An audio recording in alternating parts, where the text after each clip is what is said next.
Article 1172. Responsibility arising from negligence in the performance of every kind of obligation is also demandable, but such liability may be regulated by the courts according to the circumstances. According to Article 1172, kapag ang isang tao ay naging pabaya o negligent in the performance of his obligation, siya ay may pananagutan. So, ibig sabihin, kahit hindi niya sinasadya, basta may negligence, maaari siyang managot. Pero ayon din dito sa ating Article 1172, ang court ay may kapangyarihan na i-regulate or i-adjust yung pananagutan. So, based sa circumstances ng bawat kaso. Kaya ganito kasi ang negligence, hindi siya kasing serious as fraud. And magdedepend siya sa sitwasyon. So, depende sa circumstances. Kinds of negligence according to source of obligation. So, meron tayong mga kinds of negligence according to source of obligation. Unang-una na contractual negligence. In Latin, culpa contractual. Negligence in the performance of the contract. This kind of negligence is not a source of obligation. It merely makes the debtor liable for damages in view of his negligence in the performance of a pre-existing obligation. Here, the master-servant rule applies. That is, the negligence of the servant is the negligence of the master.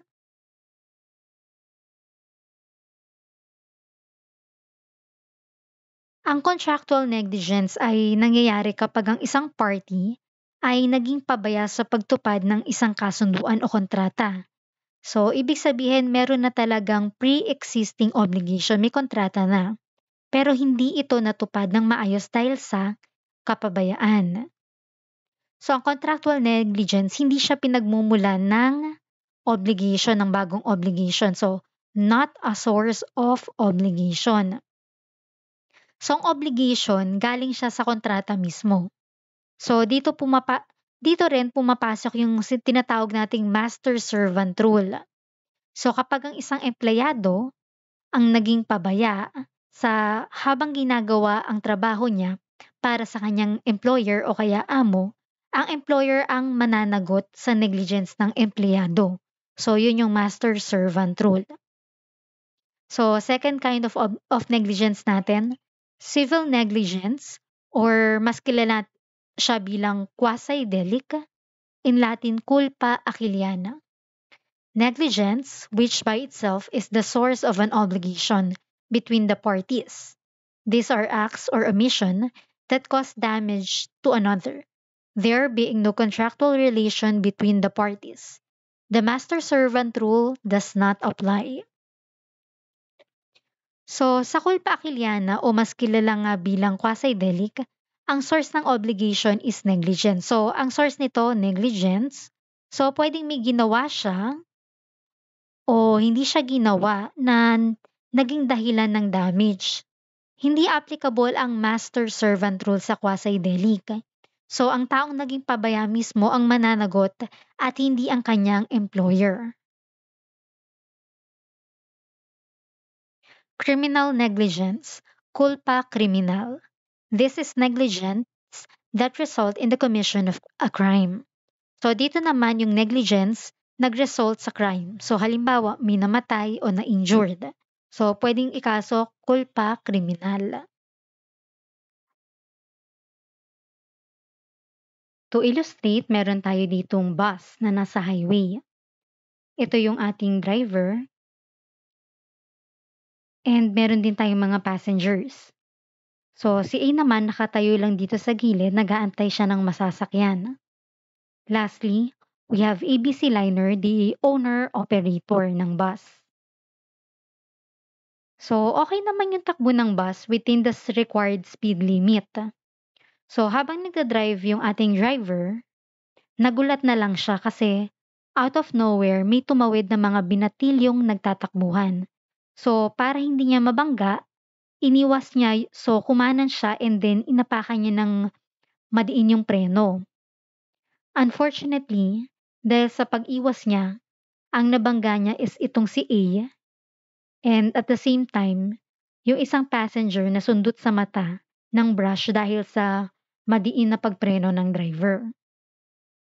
Fortunately, both A and the passenger survive. So, buhay naman sila. The question is, etong passenger natin, pwede ba siyang magdemanda? The answer is yes. So, pwede siya mag-file ng civil case and criminal case. Civil case ang ikakaso ng ating passenger is culpa contractual dahil may breach of contract.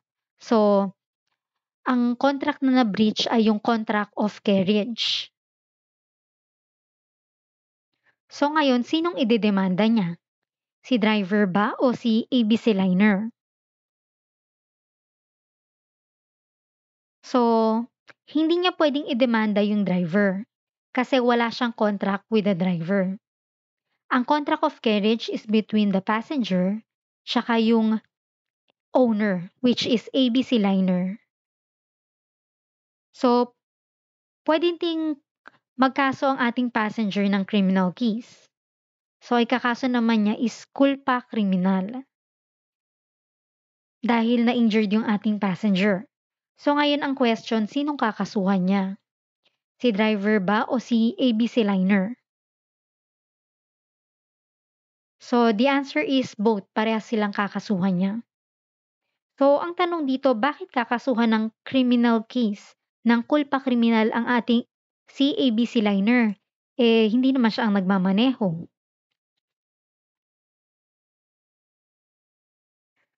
So, kasi mag apply dito yung master-servant rule natin. Kapag itong so the employee's guilt is automatically the employer's civil guilt. So, kapag walang pambayad itong ating driver, pag mako-convict siya, so si driver, pag na-convict, ang magiging si owner, magiging siyang liable, which is ABC Liner. So, liable siya civilly. So, siya ang magbabayad. Now, etong pedestrian natin na si E, so pwede din ba siya magkaso? So, the answer is yes, pwede. So, pwede ay kaso niya culpa aquiliana o kaya culpa kriminal. So, culpa aquiliana ikakaso niya kasi walang contract pero may damage. So, sinong kakasuhan niya? Si driver ba o si ABC Liner? So, the answer is pwedeng parehas sila. So, ang case nga lang dito, hindi mag apply yung ating master-servant rule. So, enough na yung defense ng ABC Liner ng good father of a family in the selection and supervision of employees para maka-escape sa liability. So, in that case, ang mag-aano lang dito is yung driver natin. Kung na-observe ng ating owner ang diligence of a good father of a family in the selection and supervision of employees. So, sasabihin niya lang, maingat kami sa pagpili ng mga employees namin. So, may mga test yan. Driving test, tinetest pa namin yung mga driver namin. So, makaka-escape yung ating owner, si ABC Liner, pag culpa aquiliana. So, pwedeng magkaso tong si A ng culpa kriminal. So, sinong kakasuhan? Kagaya nung kanina, pwedeng si driver tsaka si ABC Liner. Kasi pag insolvent, so pag walang pambayad si ABC driver, mag apply ang master servant rule. So, magiging liable din tong si ABC Liner, civilly. So, siya ang magbabayad. So, note nga lang, prohibited under Article 2177 of the Civil Code is to recover twice for the same negligent act. So, kung in case man na parehas ma-approve tong dalawang kaso, parehas mapanalo tong dalawang kaso, isa lang dyan ang pwedeng piliin. So, hindi pwedeng kunwari makaka-recover siya dito ng 10,000 sa culpa achilliana, tas 10,000 sa criminal case. So, hindi puwedeng 20,000 na mapunta sa kanya. So, 10,000 lang ang mapupunta kay A, 'pag gano'n. So, effect of negligence on the part of the injured party. So, paano naman kung yung injured party yung nasaktan, naging negligent din siya?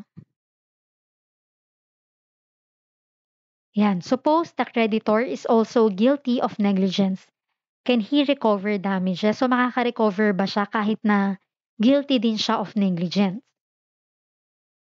So, Article 2179 of the new Civil Code provides, when the plaintiff's own negligence was the immediate and proximate cause of his injury, he cannot recover damages.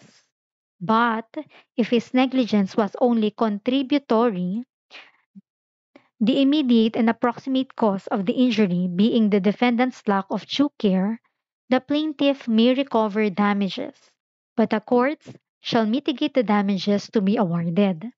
So, yun nga, sabi dito, pag kunwari yung injured, yung na-injured, ang negligent din siya, and yung negligence niya is yun yung immediate and proximate cause ng kanyang injury, so hindi siya makaka-recover.